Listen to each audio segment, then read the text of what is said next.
Well, here we go again, boys. It feels like Algeria's toughest World Cup qualifying assignment since that infamous game with Cameroon and Bakary Gassama and all that came with it. I mean, you think about that game in Bleeder and the tension and the real big tough World Cup qualifying game at home. It's the same vibes for this. This will be Algeria's toughest home fixture to reach the World Cup in USA, Mexico, Canada. This is going to be an incredibly difficult game. We don't have Belmadi in the dugout. I don't know how I feel about this. We don't have Rami Ben-Sebaini in the back line, and we don't have Riyad Mahrez captain in the side on the wing. So it's new territory. It's a newfound land. And I don't know how it's going to go, to be honest. Now, we've discussed the squad. When you look at the names that Uncle Vlad, aka Vladimir Petkovic, has selected, lots of attackers. He's going to play a full flow attacking system. If you score 2, we'll score 3. If you score 3, we'll score 4.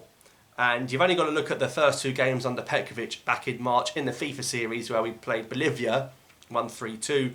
We played South Africa, we drew 3-3. You're never seeing those results under Belmadi. You're seeing a 1-0 or a 2-1 at best. So this is the new system. Not much choice in the central midfield. And of course, his third game, Petkovic, and his third game at home. So he's yet to travel in Africa, but we'll get to the Uganda game another time. So Algeria take on Guinea Thursday evening. The game is on FIFA Plus, so if you're in the UK, you can watch it in the UK for free. Just sign up to FIFA Plus, and in fact, all the African qualifiers are on there if you want to watch all of them. It's going to be a very difficult game. Let's look at this year, how Guinea have done. So they went further than Algeria at the AFCON. But that's not hard, is it? Considering most of bloody teams did. We came bottom of the group. Guinea had Senegal, Cameroon and Gambia and still made the quarterfinals. We had Mauritania, Burkina Faso and Angola. We came bottom. So that's not ideal, I'll be honest. But Guinea had a good tournament in my opinion. They went through, I think, as a third place team. They played Equatorial Guinea in the last 16, who were a group winner, of course, absolutely battered Ivory Coast. Turns out Nsue isn't actually from Equatorial Guinea. That's a story for another day. How the flip has Nsue blagged being Equato-Guinean for 10 bloody years? I mean, the guy won the Golden Boot. Does that mean Baghdad or the Mustafa at Egypt striker's going to get the Golden Boot from AFCON? I don't know how Nsue's blagged being from Equatorial Guinea for 10 years. Again, that's another story. But football-wise, Guinea beat them. Last kick of the game, really, from Mohamed Bayo. So you think that's a big shock. And then Guinea played DR Congo in the quarterfinals. Pretty good first half, but fell away. So, for Guinea to get to the quarterfinal after being a group winner, it's pretty impressive.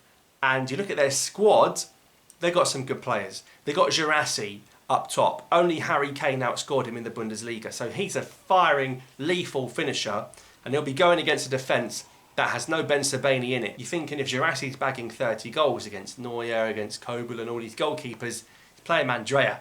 So clearly he's going to feel like he's going to have an appetite for goals, and he's playing an Algeria defence without the best defender in it. Girassi is going to be dangerous. So we've got to play a local defender, whether that's Belaid or I'm not sure about Tugay. Tugay and Gitoun arrived late with the squad. They only came on Monday. I don't know about Tugay. I definitely know that Madeni's not playing this, but I think you've got to play Mandy and Belaid. Mandy's really good at passing the ball out, but Belaid against Girassi would be a great battle, and respectfully, I want Belaid to kick the out of Girassi, right? Knock him down, let him know you're there, batter this Conakry mug.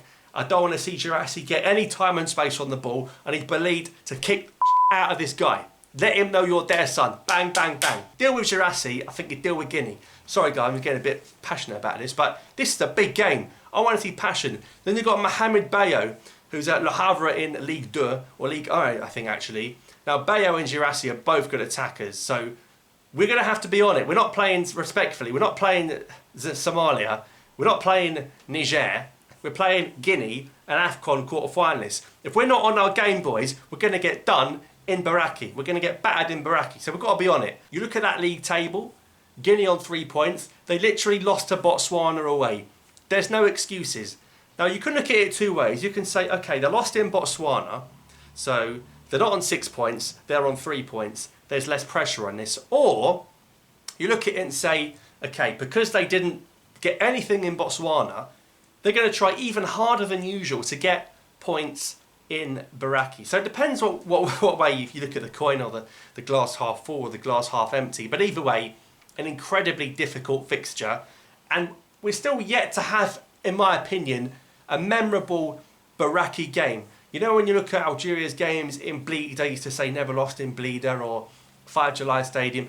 You can't really say, oh, that classic in Baraki. This could be that game. Imagine the scenes of a last-minute winner or something like this. It will be unbelievable. So I hope we can make some memories here, inshallah. I'm sure the stadium will be filled by midday. You know how it is. This is not a friendly, of course. This is a World Cup qualifying fixture. So Guinea, they lost in Botswana.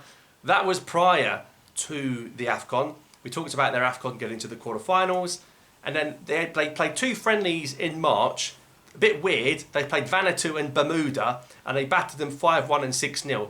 I respect them bringing 2 teams from the Caribbean or Central America and just walloping them. I mean, they scored 11 goals in 2 games. But the step up in quality from Bermuda to Algeria is surely going to be a bit of a culture shock for these lads. So I see Girassi and Bayo as the 2 main threats. Now, if Mandy and Belid neutralise them, I think we're good. I think that's class. And then you look at the rest of the Guinea side. Naby Keita is not here. You've got Simakan, the talented defender, who's still not playing for Guinea. He's missing for them. And you've got Diakabi, who plays for Valencia, had a very serious injury this season. He's not there for them in defence. So you'd say that Guinea are missing a few key players, but then we're missing Rami Ben Sebaini, we're missing Riyad Mahrez, and we're missing Fares Shaibi. So what on earth is Petkovic plotting without taking Mahrez and Shaibi? Because that right wing looks empty. There's Haj Moussa, and I don't know about this guy. I mean, we see him come on in the last international break. He just ran off the pitch. I'm not convinced by this Haj Moussa. You can't bring Haj Moussa for a World Cup game. Come on, guys. I think what he's going to do, he's going to shift Guiri out there. If he's going to make Ammi Guiri do a job. I think he played Guiri there at the last international break. I'm not sure about Ammi Guiri, you know. I'm not sure as a right winger. I don't know if it's going to work, but let's see what he does. So in terms of the team Algeria play, Mandre is going to be in goal. It's going to be Ait-Nouri and Yusuf Atal. I've got to see Mandy and Belid. I swear to God, if you're playing Madani against Girassi, it's literally the definition of committing suicide. You can't do Madani and Girassi. It's not fair. It's like year 7s against year 12s. It's not going to happen. So you've got to see Mandy, Belid, Ait-Nouri, Atal. Benassa's fit. Now, don't underestimate how huge that is. I don't mean in terms of looks. I mean, he is fit to play the whole game. He's not been injured for a while. I think you could tell in the AFCON, Algeria selected him, but he was not fully over the injury he sustained last season. So we all know it's going to be Benassa Zerouki. Let's not kid ourselves. Whoever manages seems to love Benassa and Zerouki. It's a better love story than Twilight. So they're going to both be in there together. Yassine Brahimi, captain on the left. Yassine Benzia has won the number 10 shirt for me. I think up front, perfect. You'd play Guiri 9 and Mahrez right wing. But I just got a feeling he's going to play Guiri on the wing and Amora or Bunja up top. Now, I'm not against it, but if you're not going to take Mahrez, fine. You've got to take someone else. Adamul Nurse is unavailable. You didn't take Bouatnani. You didn't take Balumi. You took flipping Haj Moussa. Now, I'm sure Haj Moussa will go on to be a talented footballer. But when you've got games that define going to the FIFA World Cup after we bottled the last 2, even on him, it's huge amounts of pressure. It's good for him to be in and around the squad, gaining experience, but goodness me, talk about putting him into a pressure environment. I'm not sure. I'm pretty sure it's going to be Brahimi, Guiri and Benzia and someone else. Probably Amora or Baghdad. I can't really see what else he would do. Fair play. He might put Awar in an attacking area. If he starts Haj Moussa, we need to play his Dakara, because I tell you what, it's going to end badly if that is the case. So I hope to see a good lineup from Algeria in this game, because clearly Petkovic has lost Riyad. If he loses this game, he's going to lose the fans. We know how quickly it can turn ugly. If we lose to Guinea and there's 5 minutes to go, you know the fans are going to sing for Belmadi, and then you've got this toxic environment that you take into Kampala for the Uganda game. So looking around this group, we've got to be a bit more respectful to the other sides, because Mozambique will beat Somalia and they'll go to 6 points. And I think Uganda will beat Botswana. So they'll go to 6 points as well. This is a huge opportunity for sides across the whole continent to make it to the tournament. So on the Friday, you'll see Mozambique play Somalia, I believe, and Uganda play Botswana. And I think Uganda and Mozambique will both go to 6 points off the back of those games. And Guinea could be on 3 points from 3 games if they lose this. So they know they've got to come and do a job. But I think Guinea's a great country.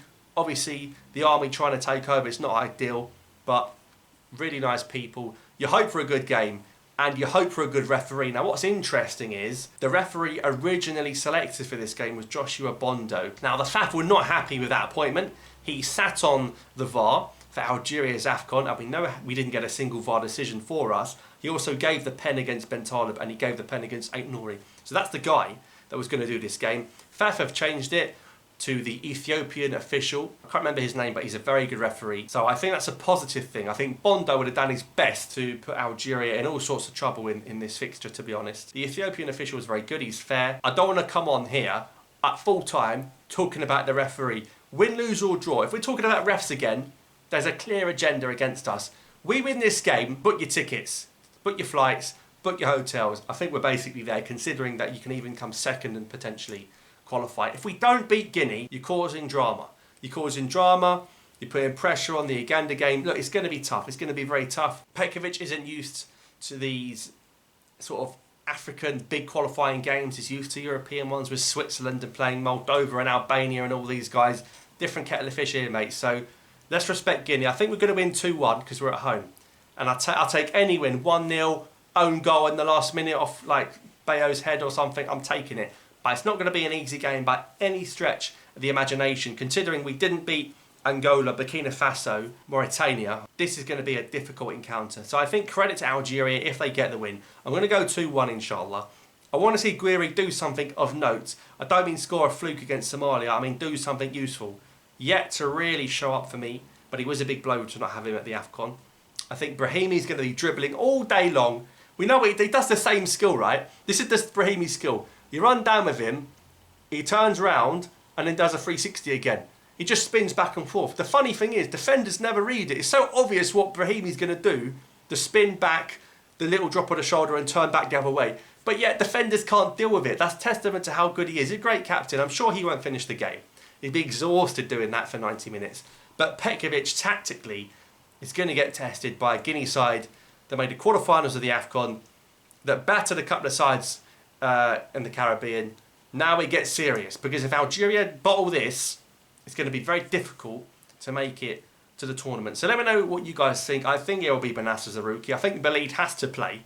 I think there's something going on behind the scenes if Belid doesn't play. He played very well here, in the Chan, in this ground. He basically played every game. And I think that the right wing could be empty, really. There could be no one there, because there isn't an out-and-out right winger. You might even make Amora do a job there. We'll wait and see. So who's going to play on the right? Let me know what you guys think in the comments down below. Can Algeria get the win against Guinea? We'll find out on Thursday evening, and then we'll review that game and see what's happened.